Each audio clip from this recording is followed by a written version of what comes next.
everybody, it's Maureen. I haven't been facing the camera for a little bit, so I'm saying hello, hi. And I wanted to let you guys know about some recent doll updates, and I wanted to show those to you. So give me a moment here, I'll flip the camera.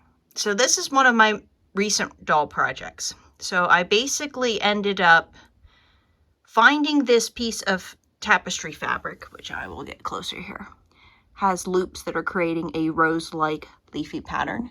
We have panels that are velvet-like. And I actually found this at a local antique shop. And there was maybe a half a yard or so. Not a lot of the tapestry fabric. So I knew that that would be my main color. I just didn't find the right project to use it on. And this was the project to use it on. So the gold fabric that you're seeing for the sleeves over here, here we go. I used that right above where the rough cuffs are. That color of fabric I used for the underskirt and used the same kind of gold loopy trim you see right here on the underskirt. So we have that more rich gold there. And we have a lighter gold for the lining of the sleeves. So you can kind of see a little bit of that underskirt right there.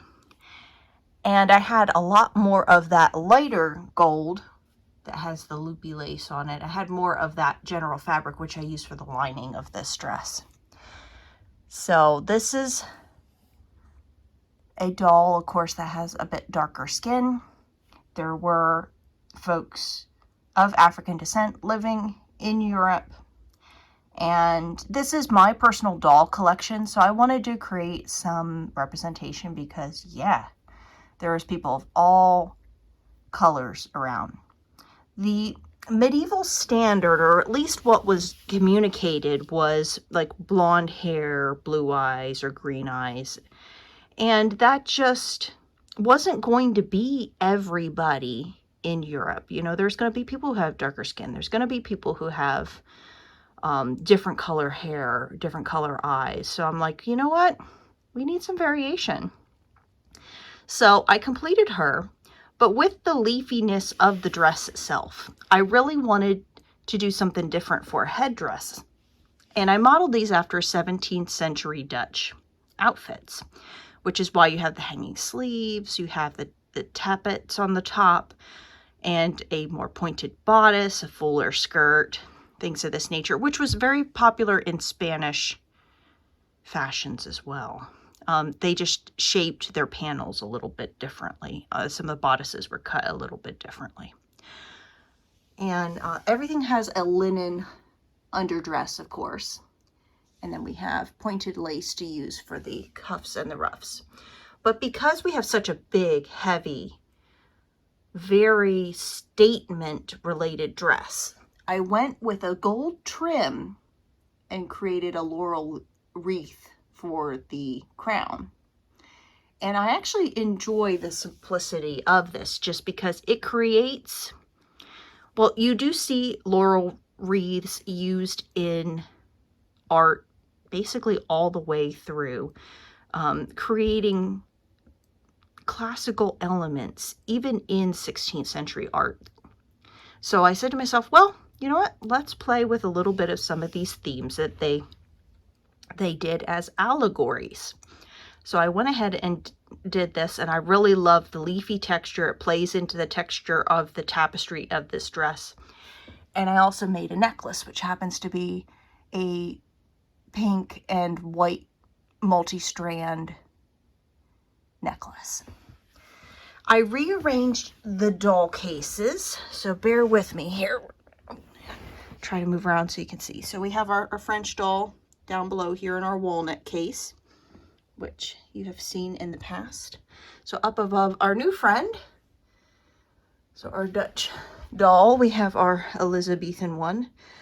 This is from Dolls of the World from Pleasant Company.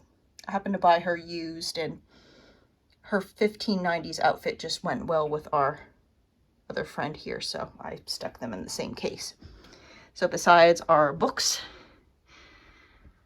we have our Spanish friend over here who also has a fan. Our 1490s Milan. And then our 1560s French, which I actually recently did her crown where I attached those pearls are now attached to the crown. So that is pretty awesome.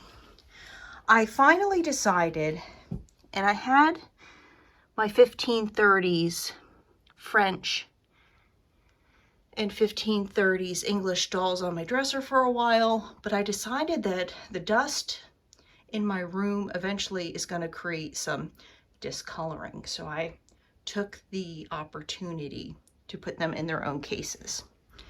I also brought up cases from the basement. So we have 3 other cases here that I will be adding dolls into eventually. The 2 on the bottom are a little shorter than this one on the top. But it gave me also kind of a neat place to put my lamp and change up this corner a little bit.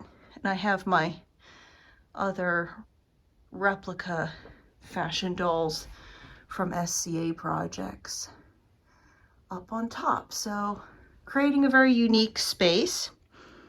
But let me show you our next friend. Okay, and here's our next friend. So this is another this is another Dutch doll, basically, is what I went here, but early 17th century. And with this one, I should have paid a little bit more attention to pattern placement on the outer gown. I had more tapestry fabric, and I had, hold on just a minute, sorry for the shaky cam there, folks. I had more of this gold colored lining fabric. It's the same as on the other doll. So what I did here is there's a green, I wouldn't say jacquard, damask fabric that has a little bit of Luby lace, but I have a different lace at the bottom that I used on the outer dress. So we have greens and golds with this particular dress. And it works a bit better than I thought that I had, that it was going to, because green and yellow, I try to be careful with that color combination because it doesn't always come off as well as one would hope. But we have enough gold with the olive that it really plays off quite nicely. So we use the olive for the undersleeves. We use more of that pointed lace. We have another linen undershirt there. And in this time around, instead of doing a simpler headdress, since her dress is still fancy, but has the shorter overskirt, I decided I was going to go ahead and do the 17th century Dutch style hat. So used out of the same lace as the cuffs. And I have a backing fabric here and more lace on the edge. Another pink and white pearl necklace. I really like the profile on this doll. It's exactly the way that it should be, and it stands up and it does exactly what it's supposed to do. Her expression is just nicely serene.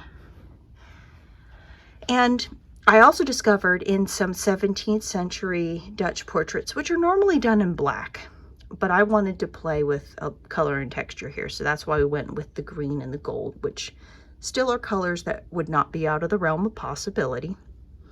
But with the black gowns that I found, they would tuck up the upper skirt to show off the lower skirt. Well, I didn't have enough of this outer tapestry fabric to tuck it up, but at the very least, you still get the same effect with just a shorter overskirt.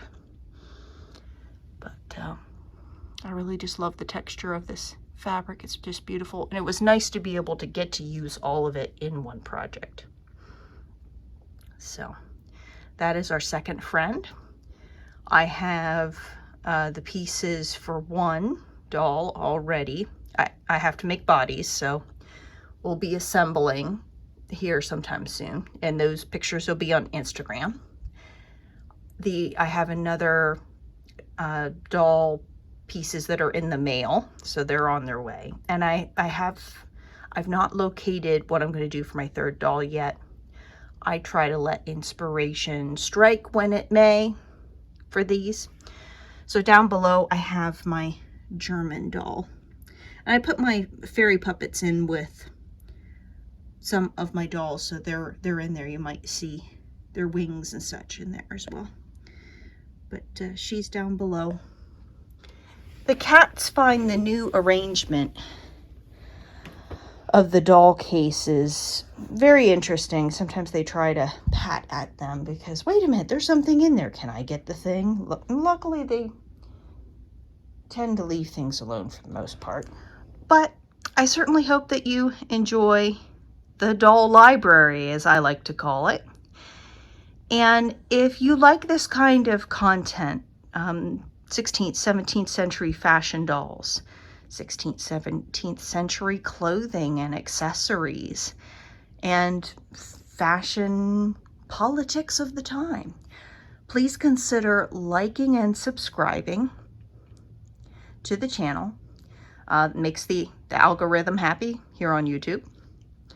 And if you're already subscribed, make sure to check, because YouTube is known to unsubscribe folks. And if you can hit the bell icon after you subscribe and click all, then YouTube will notify you the next time that I upload. And I upload on YouTube once a month. And I certainly hope that you have found your happy corner of the internet with dolls and historical costumes and material culture. And I look forward to seeing you all in my next month's video.